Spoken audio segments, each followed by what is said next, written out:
तो गाइज आज के वीडियो में फिर से एक नया लेक्चर हम लोग लेके आए हैं और आप लोग यहाँ पे देखिएगा पेपर, बेनिफिट उठाइएगा पेपर का। और अगर जो आपको पसंद है तो चैनल को सब्सक्राइब कर देना। पीवाईक्यू ही है, लेकिन ऐसे पीवाईक्यू जो आपके इस बार नीट में आने लायक हैं। देखो, मैं बिल्कुल दावा नहीं कर रहा हूँ कि मेरे ही क्वेश्चन फंस जाएंगे, लेकिन कभी कभी ऐसा होता है कि जो बहुत इंपॉर्टेंट क्वेश्चन होते हैं वो डायरेक्टली आपको नीट एग्जाम में देखने को मिल जाते हैं। और यकीन नहीं मानेंगे आप, तो आप 2020 से लगा के 24 तक अच्छे से अभी भी वक्त है। अगर जो आप फिजिक्स का पेपर लगा के जा रहे हैं तो मैं दावे के साथ बोल रहा हूँ 38 क्वेश्चन आपको मिलेगा, पीवाईक्यू से ही मिलेगा। मैं बिल्कुल नहीं कह रहा हूँ कि जो है एकदम डायरेक्टली वैसा ही क्वेश्चन मिल जाएगा। हाँ, मिली जुली कॉन्सेप्ट का मिलेगा, थोड़ा सा मॉडिफाई कर देंगे वैसा मिल जाएगा। तो दैट्स वाई समझो चीज़ों को, है ना। नीट एग्जाम है यार। अब देखो, पोटेंशियोमीटर ये जो है टॉपिक ही नहीं है, तो इसको मैं नहीं करने आ रहा हूँ। यहाँ देखो ये वाले, अब ये क्वेश्चन गाइज ऐसा है कि जैसे ही ये क्वेश्चन आया था शायद 2022 या 23 में आया था, ठीक है। इसके बाद से इसके इसी कॉन्सेप्ट के बेसिस पे एक न्यूमेरिकल डाल दिया, और न्यूमेरिकल डाला इस पे, इस वाले फॉर्मूले पे, ठीक है। सभी को पता रहता है, बहुत सारी चीज़ें अब बताने वाली नहीं। देखो, इस वाले फॉर्मूले पे इन्होंने न्यूमेरिकल डाल दिया, ठीक है। न्यूमेरिकल क्या था, देखो जे इक्वल टू क्या होता है, ये फॉर्मूला आप लोगों ने पढ़ा होगा, current density equal to resistivity और इलेक्ट्रिक फील्ड, ठीक है। अब आप क्या करो कि इसको आप रेसिप्रोकेट कर दो, तो ये आपका रेजिस्टिविटी निकल के आता है। मतलब अगर जो ये कंडक्टिविटी जो है ये अभी रेजिस्टिविटी है, क्या है, नहीं सॉरी, ये कंडक्टिविटी है। मतलब ये करंट डेंसिटी और इलेक्ट्रिक फील्ड में ये बेसिकली आपका ओम्स लॉ, जो ओम्स लॉ आप लोग पढ़ते हो ना, उसका ये प्रूव है। बेसिकली ये ओम्स लॉ का ये प्रूव है, ठीक है। तो बेसिकली क्या है यहाँ पे आपका, ये इलेक्ट्रिकल रेजिस्टिविटी आपको बताएगा कब, जब इसको आप रेसिप्रोकेट कर दोगे तो मतलब बी का आपका एस होने वाला है। बी का एस कहाँ पे दिया है, देखो दो ऑप्शन में दिया है, ये वाला गया, ये वाला गया। अब आप तो आराम से निकालोगे, बहुत सारी चीज़ें उसमें बताने की चीज़ें है नहीं। अब देखो ई टाउ, ई एम और टाउ, ये देखो आसान है, इसको निकालना ये वाला आसान है। ये ड्रिफ्ट वेलोसिटी हो जाएगी, सबको पता रहता है। ई का आर, और यार देखो ई का आर दोनों जगह दिया है यहाँ पे, ठीक है। तो इससे बात नहीं बनेगी। फिर आप किस पे जाओगे, करंट डेंसिटी पे जाओगे। तो करंट डेंसिटी यहाँ पे देखो देखने को मिल रही है, NE यहाँ पे। तो डी का क्या हो जाएगा हमारा, क्यों हो जाएगा। निकल आया क्वेश्चन आपका। भाई करंट डेंसिटी क्या होता है, पहले पढ़ लो अच्छे से, रिकॉल कर लो। I/A होता है करंट डेंसिटी, और we know that I equal to क्या होता है, NeAVD होता नहीं होता है, ठीक है। N यहाँ पे थोड़ा सा आपको एक्सप्लोर करने की जरूरत पड़ेगी गाइज। N क्या होता है, number of electron per unit volume, not area, not कुछ और। यहाँ पे number of electron per unit volume यहाँ पे दिया, इसको एक्सप्लोर करने की जरूरत है, क्वेश्चन बन के आ सकता है, ठीक है। बाकी आप इसको जब इसको आप डिवाइड मारोगे, I/A करोगे, तो आपका क्या बचेगा, NeVD सिंपल से बचेगा। तो ये करंट डेंसिटी आपकी निकल आएगी भाई, ये वाला जो निकल के आएगा आराम से निकाल सकते हो। देखो, मेरा ये बताने का मकसद बस खाली यही गाइस है कि आप लोग इसको पढ़ो, ऐसे क्वेश्चन आप छोड़ के नहीं जा सकते हो बिल्कुल। और इसी पे बेस एक न्यूमेरिकल भी बन चुका है। दैट्स वाई मैं सारे क्वेश्चन करवाऊंगा, कोशिश करूंगा कि हो जाए, बट इंपॉर्टेंट तो मैं कम से कम करवा ही दूं यहाँ पे। अब देखो ये क्वेश्चन कितना लेंदी है, पढ़ो इसको। लेकिन अगर जो आप इसको सिर्फ समझ गए ना, तो क्वेश्चन आपका आसानी से निकल जाएगा। फॉर्मूला इन्होंने पूछा है, फोर्स पूछा है, तो फोर्स हमारा क्या होता है, वी नो दैट Q, और यहाँ पे V क्रॉस B, ये फॉर्मूला होता है। अब यहाँ पे आप जब जाओगे तो sin 90 एंगल बनना है, तो V भी sin 90 मतलब 1 हो जाएगा आपका बेसिकली। और V यहाँ पे आपको दिया है, देखो यहाँ पे V भी दिया है आपका है। B कैसे निकालोगे, ये इन्फिनाइट लॉन्ग वायर, देखो यहाँ पे दिया है, यहाँ पे देखो दिया है ये लॉन्ग इन्फिनाइट वायर दिया है गाइज। और उसके ऊपर जो हमारी जो मैग्नेटिक फील्ड होती, तो we know that mu naught I/2πr, ये फॉर्मूला होता है हमारा जब हम लोग लॉन्ग इन्फिनाइट वायर की बात करते हैं। क्लियर होगी बात। और अगर जो हम लोग सेमी इन्फिनाइट की बात करते हैं, तो यहाँ पे 4πr हो जाता है। बस इतना यहाँ पे कहानी है। ये दोनों फॉर्मूले आपको याद करके जाने हैं, दोनों फॉर्मूले फ्रीक्वेंटली। अब ये क्वेश्चन आपके लिए आसान हो गया, कर सकते हो आराम से, कोई बहुत बड़ी बात नहीं है। पोलर मोलिक्यूल क्या होते हैं, पोलर जिसमें डायपोल मोमेंट हमारा क्या होता है, 0 नहीं होता है। नॉन पोलर क्या होता है, जिसमें डायपोल मोमेंट 0 होता है, तो इसका तो आसान हो गया। हैविंग 0 डायपोल मोमेंट, बिल्कुल नहीं। Having permanent electric dipole moment, yes यही हो गया हमारा पहले वाला, आराम से। अब बताओ ये क्वेश्चन गाइज थोड़ा सा न्यूटन्स लॉ ऑफ कूलिंग वाला, क्या आसान नहीं है, बिल्कुल आसान है। कैसे करते हो इसको, θ1 माइनस θ2 कर देते हो, नीचे टाइम पीरियड कर देते हो, मतलब जो टाइम लगता है इसको कूल होने में। यहाँ पे आप एक कोफिशिएंट डालते हो, बाद में ये θ1 प्लस θ2 करते हो, अपॉन 2 करते हो, यहाँ पे ये एम्बिएंट का टेम्परेचर रख दो। बस इसी फॉर्मूले में आपको रखना है। और आपसे पूछा इसमें टाइम गया है कि बताओ, मतलब यहाँ पे देखो बेसिकली इन्होंने बोला है 90 से 80 टेम्परेचर को कूल होने में टी टाइम लगता है। बाद में यहाँ पे रूम का टेम्परेचर या एम्बिएंट टेम्परेचर θ0/20 दिया है यहाँ पे। Then time taken by the similar cup of coffee to cool from 80 to 60 degree Celsius. तो सिंपल सी बात है, टाइम ज़्यादा लेगा भाई। जो टाइम यहाँ पे टी होगा, इस टाइम से ज़्यादा टाइम आपका आने वाला है। तो देखो ये ऑप्शन निकल गया, ये नहीं होगा। ये ऑप्शन हो सकता है, ये भी ऑप्शन हो सकता है, ठीक है। ये वाला नहीं होगा, ये वाला नहीं होगा, ये वाला नहीं होगा। देखो सिंपल सी बात है, 90 से 80 अगर जो आपको टी टाइम लग रहा है कूल होने में, तो जाहिर सी बात है जितना आप टेम्परेचर कम करोगे कूल होने का, तो वो टाइम जो है ज़्यादा हो जाएगा। मतलब ये टी डैश जो होगा ये टी से ज़्यादा होगा यहाँ पे, ठीक है, टी से ज़्यादा होगा यहाँ पे। तो मतलब यहाँ पे ऐसे भी, और अगर आपका लक साथ दे गया तो 4 ऑप्शन में सिर्फ एक ही ऑप्शन मिल गया, तो यार सॉल्व करने की जरूरत भी वहाँ पे नहीं पड़ेगी आपको, ऐसे क्वेश्चन सॉल्व किया करो। अगला देखो जेनर, वो जो ये जेनर डायोड जो होता है ये बहुत इंपॉर्टेंट अपने आप में है, न्यूमेरिकल के भी पर्पज से और आपके थ्योरेटिकल के भी पर्पज से, दोनों से इंपॉर्टेंट है। तो यहाँ पे ये बोले हैं कि रिवर्स बियास यस होता है, वोल्टेज रेगुलेटर की तरह यस होता है, ठीक है। तो पहला स्टेटमेंट हमारा सही हो गया। The potential barrier of PN junction lies between, ये बात गलत हो गई। देखो भाई ऐसा होता है कि जो जर्मेनियम होता है इसका जो होता है वो 0.3 होता है, और सिलिकॉन का जो होता है ये 0.7 होता है, वोल्ट होता है। तो मतलब 0.3 से 0.7 के बीच में लाई करेगा। तो ए यहाँ पे करेक्ट है, बट आर हमारा यहाँ पे इनकरेक्ट हो गया। तो आप कर सकते हो, इसको कोई बहुत बड़ी बात नहीं है। ओके अब ये क्वेश्चन आप लोग करना अपने आप एक बार करना। बाइंडिंग एनर्जी पे क्वेश्चन है, काइनेटिक एनर्जी पूछी गई यहाँ पे है, sorry the total gain in binding energy पूछा गया है। ये कर सकते हो गाइस, ये बहुत बड़ी बात नहीं है, आराम से इसको आप निकाल सकते हो क्वेश्चन को। ठीक, आगे आ जाओ। ये क्वेश्चन देखो यहाँ पे गाइस, ये भी आसान क्वेश्चन है, बहुत बड़ी बात नहीं है, आराम से कर सकते हो। अगर जो वायर को कनेक्ट कर दिया, then the ratio of surface charge density. तो सरफेस चार्ज डेंसिटी क्या है, स्फीयर है। तो स्फीयर सरफेस चार्ज डेंसिटी क्या होता है हमारा, Q/A होता है। और ए मतलब एरिया जो होता है स्फीयर का क्या होता है, 4πr² होता है। बस यहाँ पे ये आपको करना था काम, आराम से आपका ये निकल जाएगा। बस पोटेंशियल आपको कांस्टेंट कर देना है, पोटेंशियल गाइस आपको कांस्टेंट कर देना है, ये फॉर्मूला आपका निकल के आ जाएगा। पोटेंशियल कांस्टेंट क्यों, क्योंकि यहाँ पे वायर को कनेक्ट कर दिया, तो K Q और यहाँ पे ये R, ठीक है। अब जब पोटेंशियल कांस्टेंट करोगे तो यहाँ पे Q1 और R1 जो है बराबर Q2/R2 करके इसको आप निकाल सकते हो आराम से, कोई दिक्कत वाली बात नहीं। बाद में Q1 और Q2 की वैल्यू आप निकाल लेना वहाँ पे। अरे यार मतलब देखो ऐसे, देखो पोटेंशियल कांस्टेंट है यहाँ पे, तो Q1/Q2 इक्वल टू क्या हो जाएगा, R2/R1 हो जाएगा। क्लियर है। अब यहाँ पे देखो ये आप जब ये σ1/σ2 यहाँ पे करोगे तो ये हमारा Q1/Q2 हो जाएगा ना, और यहाँ ये R2/R1² नहीं हो जाएगा। अब Q1 Q2 कितना हमारा है, R2/R1 है ना। अब इसको आप यहाँ पे रख के सॉल्व कर लेना अपना आराम से, आंसर इसमें शायद आपको मिल जाएगा थर्ड, ये वाला मिल जाएगा शायद इसका आंसर। एक बार आप लोग थोड़ा चेक कर लेना इस चीज़ को, ठीक है, एक बार। ओके अब ये क्वेश्चन बहुत लोगों ने नहीं किया था उस समय जब आया था ये, मैं इसकी ट्रिक बता देता हूँ आपको। ये body executing SHM with frequency, यहाँ पे n फ्रीक्वेंसी या पोटेंशियल एनर्जी इस, तो ये यहाँ पे सिंपली 2n हो जाती है। चाहे ये पोटेंशियल का पूछे, चाहे ये काइनेटिक एनर्जी का पूछे, और चाहे ये टोटल एनर्जी का पूछे, तो गाइज यहाँ पे ये 2n हो जाता है, फ्रीक्वेंसी डबल हो जाती है, ठीक है। SHM के केस में, सब में नहीं। अब ये वाला जो है रेडियोएक्टिविटी, ये वाला क्वेश्चन आप लोग करना यहाँ पे, वैसे है भी नहीं तो इसको कर लेना, ठीक है। ये क्वेश्चन तो सभी लोगों को खैर पता ही हो गया होगा, है ना। ये इलेक्ट्रोमैग्नेटिक वेव का एकदम नया क्वेश्चन डाल दिया था उन्होंने, और यहाँ पे पूछ लिया था बताओ E और B क्या होगा। तो बेसिकली हम लोग जानते हैं E जो होता है हमारा ये ऐसे होता है ना। तो मतलब V जो होगा ये E के परपेंडिकुलर होगा और इसके भी परपेंडिकुलर होगा, और साथ में E और B आपस में क्या होंगे, परपेंडिकुलर होंगे। तो आप V यहाँ पे निकालो तो बेसिकली आपको V यही कोई इसमें से कॉम्बिनेशन कोई देगा V, तो जिसका डॉट देखो परपेंडिकुलर का मतलब थीटा = 90 डिग्री हो गया, और जिसमें डॉट प्रोडक्ट आपको 0 मिल जाए तो वही आपका आंसर इसमें बन जाएगा। सबसे सिंपल और सबसे आसान तरीका है, वरना चारों ऑप्शन बैठ के सॉल्व करने बैठ गए ना तो हवा निकल जाएगी। कम से कम 10 मिनट गाइस आपका लग जाएगा और कुछ नहीं होगा। 4 नंबर मतलब ये फालतू के मूर्खता वाली 4 नंबर, वो लगता भी नहीं है, थोड़ा पैनिसिटी आ जाता तो लगता भी नहीं क्वेश्चन वाला। ओके यहाँ पे आ जाओ, ये क्या पूछे भाई, एनर्जी स्टोर्ड। तो एनर्जी स्टोर्ड का मतलब एनर्जी डेंसिटी हम लोग जानते हैं, एनर्जी डेंसिटी क्या होती है हमारी 1/ε0, और ये E0² होता है। अब एनर्जी डेंसिटी क्या होता है, एनर्जी पर यूनिट वॉल्यूम। तो मतलब यहाँ पे वॉल्यूम मतलब एरिया इंटू लेंथ, मतलब इसके बीच की दूरी, इससे आप वो कर दो, आराम से आपका आंसर निकल आएगा यहाँ से। अब जो इसमें आंसर मिले वही आपका आंसर हो जाएगा। देखो यहाँ पे ये आ गया, क्लियर है। तो ऐसे क्वेश्चंस गाइस आ रहे हैं, कितने आसान क्वेश्चन है। 12 क्वेश्चन हम लोगों ने लगा लिया, वो टाइम कितना लगा अभी तक, 10 मिनट लगा मुश्किल से। 12 क्वेश्चन हमारे हो गए यहाँ पे। अब देखो यहाँ पे फोर्स दिया, एक्सेलरेशन दिया, टाइम दिया, और ये आपसे एनर्जी पूछ रहे हैं।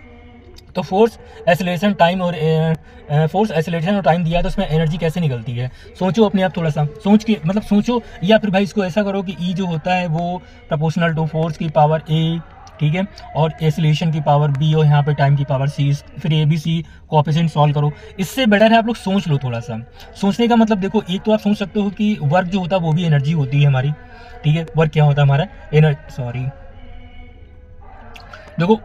देखो वर्क जो होता है वो एनर्जी होता है। एनर्जी क्या होता है, फोर्स इंटू डिस्प्लेसमेंट, क्लियर है। अब डिस्प्लेसमेंट में देखो क्या है यहाँ पे, फोर्स तो हमें क्या दिया है, ये भी एनर्जी हमको दी है। डिस्प्लेसमेंट क्या हो जाएगा हमारा 12 AT², हाफ AT स्क्वायर। तो ये फोर्स हमें मिल गया, ए हमें मिल गया और टाइम की पावर यहाँ पे 2 मिल गया। अब क्या इससे आसान क्या हो सकता है, देखो जरा यहाँ पे ये वाला आंसर बनना है हमारा, हाफ आप आता नहीं उसमें। क्लियर है। अब ये क्वेश्चन देखो यहाँ पे गाइज आप इसको लगाना अपने आप law of conservation of mechanical energy से इसको सॉल्व कर लेना। मैकेनिकल एनर्जी जो होती है वो कंजर्वेटिव फील्ड के लिए लगती है और वर्क एनर्जी थ्योरम जो होती है वो कंजर्वेटिव नॉन कंजर्वेटिव नहीं वो नॉन कंजर्वेटिव के लिए लगती है। क्लियर है, पहली बात तो ये समझ लो। तो यहाँ पे आप सिंपली इसमें कंजर्वेटिव वो मैकेनिकल एनर्जी कांस्टेंट कर देना 2 पॉइंट पे, मतलब एक पॉइंट यहाँ पे कर देना, एक पॉइंट यहाँ पे कर देना, 2 पॉइंट पे करोगे। और मैकेनिकल एनर्जी क्या होता है, kinetic energy plus potential energy, तो ये इनिशियल वाली हो जाएगी, kinetic energy plus potential energy ये फाइनल वाली हो जाएगी। 2-3 बार इस क्वेश्चन को सॉल्व करोगे ये आपके ग्राफ्स में आ जाएगा क्वेश्चन ऐसे वाले। एक क्वेश्चन इसका वेरिएशन और आता है कि यहाँ पे बॉल है, यहाँ पे नीचे गई, बाद में इतना उछल गई h हाइट पर, लेकिन इसकी जो काइनेटिक एनर्जी हो गई वो लगभग 60% लॉस कर गई। तो बताओ ये हाइट कितनी बाउंड करेगी। तो यहाँ भी आपको सिंपली इस वाले पॉइंट पे और इस वाले पॉइंट पे आपको क्या कर देना है, मैकेनिकल एनर्जी कंजर्वेशन कर देना है। आपको क्वेश्चन आपकी मुट्ठी में आ जाएगा। क्लियर है।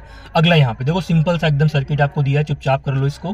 पोटेंशियल यहाँ पे सेम रहेगा, तो ये दोनों ये आपका गया काम से, ठीक है, शॉर्ट हो गया ये वाला, क्योंकि देखो यहाँ पे अगर जो आपने बी माना तो यहाँ भी बी होगा, यहाँ भी बी होगा, तो मतलब सेम पोटेंशियल। अब देखो दोनों किस में है, पैरेलल में, तो इसका आंसर क्या हो जाएगा हमारा 2C हो जाएगा। सिंपल सी बात है, पैरेलल में क्या होता है C1 + C2 होता है। ठीक है। अब देखो ये फिर से डायमेंशन के 2-3 क्वेश्चन डालते हैं। ठीक है। यहाँ पे क्या है E, यहाँ पे एनर्जी है और G यहाँ पे क्या है आपका ग्रेविटेशन पोटेंशियल है। ठीक है, वो ग्रेविटेशन कांस्टेंट है। तो देखो एनर्जी में m आता है, एनर्जी में m आता है, लेकिन ग्रेविटेशन के केस में जो हमारा m वो होता है वो m⁻⁻1 आता है। तो ये ऊपर गायब जाएगा तो ये m2 हो जाएगा। क्या हो जाएगा, m2 हो जाएगा। अब देखो ये 2 ऑप्शन गए। अगर जो ये क्वेश्चन दोबारा कभी आया और आपका लक साथ दे गया तो आपको m2 सिर्फ एक ही ऑप्शन में मिल सकता है। हालांकि यहाँ पे 2 ऑप्शन में दिया है, लेकिन आपको कभी कभी ऐसा भी देखा गया कि मिल सकता है, तो वो आपके लक पे डिपेंड कर रहा है मिल रहा है कि नहीं मिला है। वैसे आपको जी की अगर जो डायमेंशन पता है तब भी आप इसको सॉल्व कर सकते हो। क्लियर है, क्लियर है ना कर सकते हो गाइस। ठीक है, तो ये चीज़ यहाँ पे इसको सॉल्व करना आसान, क्वेश्चन बहुत डिफिकल्ट नहीं है। अब देखो यहाँ पे a lens of large focal length and large aperture is best suited of as an objective telescope का बोला है। ठीक है, तो ऑब्जेक्टिव वी नो दैट कि टेलीस्कोप के केस में ऑब्जेक्टिव लेंस की जो फोकल लेंथ और डायमीटर जो होता है वो बड़ा होता है, और कंपाउंड माइक्रोस्कोप में ऑब्जेक्टिव लेंस की फोकल लेंथ और डायमीटर छोटा होता है। क्यों ऐसा होता है, a large aperture contribute to quality and visibility of image. बिल्कुल सही बात है, जितना ज़्यादा अपर्चर अच्छा होगा उतनी अच्छी इमेज बनेगी। Large area of objective ensure better light gathering. बिल्कुल सही बात है भाई, जितना उसका लार्ज अपर्चर होगा उतना ही लाइट को गैदर करेगा, है ना। ये large aperture provide a better, बिल्कुल बात सही है। तो इसमें चारों बातें सही लग रही हैं। अगला क्वेश्चन बहुत अच्छा लगता है मेरे को, और ये नीट पे क्वेश्चन कई बार आ चुका है और आने लायक भी क्वेश्चन है। कैसे सॉल्व करेंगे इसको जरा टेक्निक्स हम लोग देखते हैं। पहली बात तो इन्होंने जो ये एक्चुअली इन्होंने एंगल ऑफ इमरजेंस पूछा है, मतलब किस एंगल से रे जो है बाहर निकलेगी ऐसा पूछा है इन्होंने। ठीक है, इसको हम ट्रिक से सॉल्व करते हैं। ट्रिक मेरे पास क्या है, देखो सिंपल सी बात है। ये जो लाइन डाली है इस लाइन को ये डिविएट नहीं करती, सीधे यहाँ पे आ जाती है। मैं क्या करता हूँ, यहाँ पे एक परपेंडिकुलर ड्रा करता हूँ, और ये वाला चूंकि डेंस मीडियम है तो हमारी जो रे होगी ये अवे फ्रॉम द नॉर्मल जाएगी, मतलब ये हमें एंगल फाइंड करना है। अब देखो यहाँ पे काम क्या होता है, ये 90 हो जाएगा भाई, ये 90 है, ये वाला 90 तो ये भी 90 हो जाएगा हमारा। ठीक है, ये 60 है तो ये क्या हो जाएगा हमारा 30 हो जाएगा, सभी को पता है। अब ये हमारा 90 है, ये वाला 90 है, तो जब ये 90 है ये 30 है तो ये वाला गाइस एंगल कितना हो जाएगा 60 हो जाएगा। और जब ये 60 है, ठीक है, और ये नॉर्मल 90 बना रही है तो ये वाला एंगल कितना हो जाएगा 30 हो जाएगा। बस काम खत्म हो गया हमारा। अब स्नेल लॉ चुपचाप से लगा दो और क्वेश्चन आपका आ चुका है, आंसर आ चुका है। कैसे, स्नेल लॉ क्या कहता है भाई, μ1 मतलब अंदर का रिफ्रैक्टिव इंडेक्स, और ये sin 30 का वैल्यू कितना हो जाएगा 1/2 हो जाएगा बराबर। अब इस वाले पॉइंट लगाते बाहर की तरफ तो ये sin e हो जाएगा, sin e हमने कर लिया यहाँ पे। ठीक है, और यहाँ पे जो रिफ्रैक्टिव इंडेक्स है 1 हो जाएगा। अब √3/2 किसकी वैल्यू होती है, साइन की 60 डिग्री की होती है। कितना आसान हो गया, देखो यहाँ पे आंसर हमारा क्या मिल गया 60 डिग्री मिल गया। अब ऐसे आप क्वेश्चन एक बार लगा के जाना जरूर और क्वेश्चन आपको मिल जाएगा। ओके, देखो ये पोटेंशियल एनर्जी वाला पूछा है कि dipole is placed in electric उसमें फील्ड। ठीक है, तो देखो ये पॉजिटिव चार्ज है, ये इलेक्ट्रिक फील्ड इधर है, तो ये इस पे जो फोर्स लगाएगा वो उधर लगाएगा, इस पे फोर्स किधर लगेगा इधर लगेगा। लेकिन आप चेक करना गाइस, चेक करना है कि इस वाले एरिया में इलेक्ट्रिक फील्ड की वैल्यू ज़्यादा है। मतलब आप ये नहीं कह सकते हो कि इलेक्ट्रिक फील्ड यहाँ पे कम है, तो यहाँ पे इलेक्ट्रिक फील्ड ज़्यादा, यहाँ पे इलेक्ट्रिक फील्ड क्या है कम है। ये किधर की तरफ मूव करेगा आप खुद सोच के बताना, फोर्स किधर ज़्यादा लगेगा आप सोचना इस चीज़ को। ठीक है, तो toward the right side as its potential energy will increase. अब बताओ अगर ये राइट साइड में जाएगा तो क्या इसकी पोटेंशियल एनर्जी राइट साइड में तो जाएगा, नो डाउट, बिल्कुल जाएगा, लेकिन थोड़ा सा आप लोग खुद सोचना है इसमें, ठीक है, कि फोर्स अगर जो उधर लग रहा है जहाँ पे इलेक्ट्रिक फील्ड ज़्यादा है तो उधर मूव करेगा, तो क्या इसकी पोटेंशियल एनर्जी बढ़ रही है, ये आप थोड़ा सोचना। बढ़ेगी नहीं गाइज, बढ़ेगी नहीं गाइज, रीज़न मैं बता रहा हूँ, रीज़न क्योंकि ये अगेंस्ट नहीं जा रहा है, इधर जाता अगर जो इसके इलेक्ट्रिक फील्ड के, तो ये अगेंस्ट जाता, और अगेंस्ट जाता तो पोटेंशियल एनर्जी क्या होती, बढ़ती गाइस यहाँ पे, ठीक है, तो बढ़ेगी तो नहीं, इसको एक बार देख लेना आप लोग, ठीक है। ये स्क्रू गॉस का इसको लगाना, इसका जो रीडिंग जो फॉर्मूला इसका रीडिंग का होता है, इसको ये होता है MSR और यहाँ पे CSR और यहाँ पे ये इंटू लीस्ट काउंट, इससे आपका ये क्वेश्चन आराम से हो जाएगा। क्लियर है। मेन स्केल रीडिंग आपको 0 यहाँ पे दी, तो यहाँ पे तो 0 हो जाएगा। बस CSR मतलब सर्कुलर स्केल की जो रीडिंग है ये आपको 52 दी है, ठीक है, 52 दी। बस आपको लीस्ट काउंट से इसमें मल्टीप्लाई करना। लीस्ट काउंट इसमें कितना आएगा, लीस्ट काउंट का मतलब होता है pitch upon number of division on circular scale. तो पिच यहाँ ओके, पिच यहाँ पे कितनी है, given 1 millimetre on main scale corresponding to 100 division on the circular scale. अरे ये लगभग देखो, ये आपका ये देखो सर्कुलर स्केल की रीडिंग यहाँ पे दी है 52, पिच कितनी हो जाएगी, देखो आंसर इसमें से आएगा, इसमें से कहीं आएगा आंसर, ठीक है। एक बार आप लोग खुद ट्राई करना है। वो मिलीमीटर है तो मतलब 10⁻², मतलब इसका आंसर पहला आ जाएगा। सिंपल सा यार, देखो ना, मिलीमीटर को सेंटीमीटर में करोगे तो 0.1 से मल्टीप्लाई करना पड़ता है, ठीक है। तो ये इसका देखना, ये देखते ही क्वेश्चन लग जाते हैं आराम से, अगर आपको टेक्निक पता है तो। अब देखो ये क्वेश्चन गाइज, ये क्वेश्चन थोड़ा सा आपको उलझाएगा, अगर जो पढ़ा नहीं है तो उलझाएगा आपको, और अगर जो पढ़ा है तो आपके लिए आसान क्वेश्चन है। होता क्या, NS सेकंड में उन्होंने डिस्प्लेसमेंट पूछा है, डिस्टेंस पूछा है, तो फॉर्मूला क्या होता है, U और प्लस यहाँ पे हाफ और यहाँ पे ये 2n-1, ये NS second. Starting from rest इन्होंने बोले होगा, सिंपल सी बात है। ये देखो स्टार्टिंग फ्रॉम रेस्ट बोल ही देते, तो यूज क्या हमारा हो जाएगा, 0 हो जाएगा। A/2 2n-t, ठीक है। 2n-t यहाँ पे टाइम पीरियड भी यहाँ पे दिया है, इतने देर टाइम पीरियड में इसको निकालना है, तो क्या निकाल नहीं पाओगे भाई, 2n-t की जगह आपको क्या रखना, बस खाली n-1 रखना है, यहाँ पे हो जाएगा क्वेश्चन आपका। एक बार ट्राई करना आप अपने आप खुद, मैं पहला बता देता हूँ कैसे रखना आपको। 2n-1 और t यहाँ पे कितना हो जाएगा हमारा n-1, ठीक है। तो ये हमारा, इसको सॉल्व करो तो ये कितना हो जाएगा, 2n स्क्वायर, नहीं ऐसे नहीं होगा, एक बार इसको करना अपने आप करना एक बार, ठीक है। नहीं आता तो मैं बता दूंगा फिर, लेकिन कमेंट कर देना जरूर इसमें। ओके, एक convex lens of focal length 20 centimetre and concave lens B focal length 5 centimetre kept along the same axis with distance D between them if the parallel beam of light falling on A अच्छा हाँ, अच्छा ये कैसा है, देखो ये ऐसे है, ये ऐसे है, ओके, मतलब ये ऐसे पैरेलल बीम आई, ठीक, और ये पैरेलल बीम ऐसे आके कन्वर्ज हो गई, ये कन्वर्जिंग लेंस है, और बाद में फिर ऐसे इस लेंस पे पड़ी, फिर बाद में ये ऐसे। और ये कब होता है, जब हमारा जो ऑब्जेक्ट होता है वो डिस्टेंट ऑब्जेक्ट होता है, इनके बीच की दूरी यहाँ पे दी होगी, ये एक्चुअली ये 20 है, ये एक्चुअली क्या है 5 है। सिंपल सा क्वेश्चन हो गया ये आपके लिए। इनके बीच की दूरी D आपसे पूछी है शायद, हाँ D पूछी है, ठीक है। तो ये -5 कर लो, ये -5 कर लो गाइस, ठीक है। If the parallel beam of light falling on A will leave as the parallel beam, then the distance between, तो डिस्टेंस कितना हो जाएगा, सिंपल सी बात है भाई, यहाँ पे इसका ये क्या बनना है, ऑब्जेक्ट है, ये इमेज बनेगी, तो इमेज कितनी दूर बन रही है, 20 बन रही है। यहाँ पे ऑब्जेक्ट कितना हो जाएगा, ये 5, तो देखने से आपको लग रहा हो कि 20 5 25 इसका आंसर आएगा, लेकिन यहाँ पे याद करो कि इसका ये -5 लिया जाएगा और इसका ये +20 लिया जाएगा। तो 20 में से अगर जो आप -5 करोगे तभी आपको आंसर क्या मिलेगा, 15 मिलेगा इसका आंसर। समझ में आ गया कैसे मैंने किया इसको, ठीक है। आप इस वाले फॉर्मूले से भी इसको कर सकते हो, इस वाले फॉर्मूले से, ठीक है। पहले वाले लेंस में U इन्फिनाइट पे रखा है, तो हमारा जो F होगा वो B के बराबर हो जाएगा, सिंपल सी बात है। मतलब जो इमेज बनेगी वो 20 सेंटीमीटर। दूसरे वाले में ऐसे ही आप कर सकते हो, कोई बहुत बड़ी बात नहीं है। बोलो गाइस कितने आसान क्वेश्चन है ना, हो रहे हैं ना। देखो ये escape velocity वाला क्वेश्चन है यहाँ पे V, और the escape velocity from Earth surface B, the escape velocity from the surface of another planet having radius 4 times that of Earth and say, अच्छा मास डेंसिटी यहाँ पे दे दी गई है, कोई दिक्कत नहीं, यहाँ पे आराम से कर सकते हो। √Gm और यहाँ पे ये 2 से मल्टीप्लाई कर लेना, बस यहाँ पे आपको इसको मॉडिफाई करना है, और सभी लोग मॉडिफाई करना अभी तक तो सीख ही चुके हो गए आराम से। क्या होता है, मास पर वॉल्यूम, तो मास यहाँ पे क्या हो जाएगा, डेंसिटी इंटू वॉल्यूम हो जाएगा, और वॉल्यूम 4/3 और ये यहाँ पे स्क्वायर। तो देखो R बाहर हो जाएगा और डेंसिटी रूट के अंदर आ जाती है, बस ये काम होती है। अब R बाहर है और 4 टाइम रेडियस है, तो आंसर इसका क्या 4 भी नहीं हो जाएगा, सिंपल सी बात है, हो जाएगा आराम से।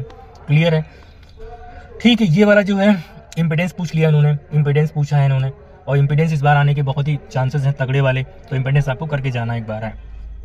ठीक है। इम्पीडेंस का फॉर्मूला जेड होता है। और अच्छा, करंट इन्होंने दी है, वोल्टेज यहाँ पे दी है, ठीक है। तो वैसे तो इसका आप ऐसे भी निकाल सकते हो, वी एल माइनस वी सी, नहीं इससे नहीं मिलेगा। देखो करंट यहाँ पे सब में सेम रहेगी, सब यहाँ भी करंट वही, यहाँ भी करंट, तो सीरीज में लगा हुआ है। तो रेजिस्टेंस निकाल सकते हो, ठीक है। ये एक्सेल हो जाएगा। क्या होता है, मतलब वो क्या होता है, V equal to I R होता है ना। आर करोगे तो वी ऊपर जाएगा, वी यानी 40 यहाँ पे, और आई कितना है 10√2 है। ऐसे करके निकाल सकते हो ना आराम से, सब पे निकाल लेना ऐसे। और बाद में जेड क्या होता है हमारा, रूट में एक्सएल माइनस एक्सी का होल स्क्वायर और प्लस यहाँ पे आई स्क्वायर हो जाएगा। बोलो आसान है, कर लोगे आराम से, ठीक है। अगला क्वेश्चन देखो, ए स्प्रिंग स्ट्रेच बाई 5 सेंटीमीटर। अब यहाँ पे क्या है आपका डेल्टा एक्स, फोर्स यहाँ पे 10 न्यूटन दिया। The time period of oscillation when mass of 2 kg suspended by 8। अरे यार तो कितना आसान हो गया, 10 यहाँ पे दिया है और के डेल्टा एक्स होता है, तो के यहाँ पे आपको निकाल लेना। डेल्टा एक्स कितना दिया, 5 सेंटीमीटर, यहाँ पे ऐसे 5 दूनी 10, के निकल आएगा। तो फॉर्मूला क्या होता है, टी इक्वल टू 2π√m अपान। ऐसे भी क्वेश्चन मिलते हैं गाइस, आपके नीट एग्जाम में आराम से कर सकते हो, कोई बहुत बड़ी बात नहीं है, ठीक है। ये वाला तो पेटेंटेड क्वेश्चन रहता ही रहता है यहाँ पे, मैग्नेटिक फील्ड वाला। ये तो इस magnetic field due to cable, मतलब केबल क्या, वही सॉलिड वायर जो होता है ना, इसके अंदर वाला। देखो इसमें क्या होता है, इसमें 2-3 वेरिएशन करवाते हैं। सॉलिड अगर जो केबल है या वायर है, इस टाइप से याद कर लो, तो इसमें क्या करते हैं, ये मान लो एक्सिस है, तो यहाँ पे मैग्नेटिक फील्ड पूछते हैं, देन इस सरफेस पे पूछते हैं, देन इसके बाद में एक्स डिस्टेंस पे पूछते हैं। तो देखो अंदर वाला जो वेरिएशन रहता है वो डायरेक्टली रहता है, मतलब ये ऐसे आर, ऐसे मतलब वो ये आर दूरी पे है, और यहाँ पे ये रेडियस आर है, यहाँ पे ये ऐसे मान लो। और सरफेस पे तो सभी को पता रहता है, बाहर वाले में ये जो है ये जस्ट एकदम उल्टा हो जाता है, मतलब आर अपान आर ऐसे हो जाता है ये वाला। बस ये आपको देखना है। तो डायरेक्टली वाला आप देख लो यहाँ पे, देखो ये वाला आपका ऑप्शन यहाँ पे क्लियर हो जाएगा। अंदर डायरेक्टली रहेगा, बाद में जैसे बाहर जाओगे सरफेस के तो वो क्या हो जाएगा, घटने लगेगा यहाँ पे। और ये जब कुछ ना दिया हो तो ये सॉलिड ही आपको मानना है। देखो यहाँ पे इन्होंने कुछ बोला नहीं है, देखो यहाँ पे एक thick current carrying cable of radius R, cable बोले वायर बोले तो ये आप वही आपको लेना है। थिक है मतलब मोटा है, मतलब सॉलिड है। और अगर जो हॉलो बोलते हैं तो उसका केस अंदर जो होता है मैग्नेटिक फील्ड, उसके यहाँ इनसाइड वाले पॉइंट पे 0 हो जाती है। उसका ग्राफ जो गाइस बनेगा वो कुछ ऐसे बनता है, मतलब यहाँ पे 0 करवा के देन ऐसे करवा देते हैं, ठीक है। दोनों ग्राफ आपको पता करके जाने अच्छे तरीके से, हम इसलिए कह रहे हैं यहाँ पे बहुत इंपॉर्टेंट चीज़ें हैं। अब ये अल्फा बीटा आप लोग निकालना कैसे निकलते हैं यहाँ पर, ठीक है। ये वाला भी आसान क्वेश्चन है, इसमें फोर्स पूछा है इन्होंने। तो फोर्स क्या होता है, mg 1 माइनस बॉडी की डेंसिटी और लिक्विड की डेंसिटी। तो बॉडी की डेंसिटी यहाँ पे कितनी है, the density of the glycerine d/2, then the अच्छा फोर्स एक्टिंग। तो यहाँ पे 1 माइनस बॉडी की डेंसिटी d, और यहाँ पे ये क्या हो जाएगा, if the density of the glycerine, अच्छा लिक्विड के ऊपर रहती है यहाँ पे, तो ये d/2 यहाँ पे नीचे हो जाएगा, तो ये mg/2 इसका आंसर आ जाएगा फोर्स। क्लियर है, कितना टाइम लगा, 26 मिनट, ठीक है। ये देखो अब ये क्वेश्चन नहीं कर पाओगे, आराम से कर लोगे। इसका तो मुझे आंसर भी रटा हुआ है, इसमें 8.1 आएगा। एफिशिएंसी क्या होती है, P out upon P in. मुझे रटा क्यों है, क्योंकि गाइस ये नीट में 2 बार क्वेश्चन आ चुका है, इसलिए मुझे रट गया है। कौन इतना टाइम वेस्ट करे अपना, ठीक है। अब इसको चेक करना, तो इतने देखो ये जो 10% यहाँ पे लॉस हुआ है, तो इसका जो बचेगा वही हम लेंगे, यहाँ पे 90% लेंगे, ठीक है। यहाँ पे 10% यहाँ पे लिखा है, लॉसेस लिखा हुआ है, लॉस हमको नहीं लेना है यहाँ पे, ठीक है। हमको क्या लेना है, जो बचा हुआ है। क्वेश्चन पढ़ लो, कोई दिक्कत नहीं है। Water fall from a height 60 metre at the rate of 15 kg/s to operate a turbine, ठीक है। मतलब ये कहीं ना कहीं इनपुट दे रहा है, ये बंदा इनपुट दे रहा है। The losses due to friction force are 10%, ठीक है। तो लॉसेस कितना हुआ है, 10% हुआ है। अब the input energy, how much power is generated, तो ये आउटपुट आपसे पूछा गया, तो वही फॉर्मूला क्या हो जाएगा, P out upon P in, और साथ में क्या हो जाएगा 100 हो जाएगा। और यहाँ पे ये 90% कर लेना, क्योंकि हमको जो है वो वाला चाहिए। क्लियर है, ये चीज़ है। ये देखो कैपेसिटर क्या पूछा है, डिस्प्लेसमेंट करंट पूछा है। कैपेसिटर कनेक्टेड, अच्छा एसी वाला, देखो एसी वाला सिस्टम है यहाँ पे, और डिस्प्लेसमेंट से पूछ लिया गया। तो यहाँ पे जो करंट हमारी होती है वो लीड करती है, तो साइन 90 प्लस थीटा कितना होता है, कॉस थीटा होता है भाई। जैसे ये v है तो ये v0, और यहाँ पे ये साइन, और यहाँ पे ये ओमेगा टी, और यहाँ पे ये प्लस π/2। अब sine 90 sine omega plus t के अंदर है कॉस, कॉस होता है, और ये हमको v को क्या करना है, i में चेंज करना है, तो क्या करना है बताओ, और एक्सी से कर देना, मतलब एक्सी वही एक्सी कर देना है। एक्सी क्या होता है, 1/ओमेगा c होता है। तो v यहाँ पे आपको क्या करना है,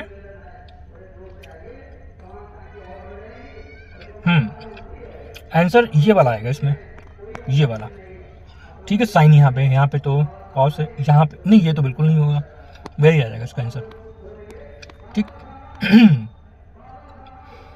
कुछ कर लेना गाइस, थोड़ा सा इसमें कर लेना, ठीक है। और इतने क्वेश्चन मैंने करवा दिया, कुछ क्वेश्चन इसमें आप देख लेना, बहुत आसान क्वेश्चन है।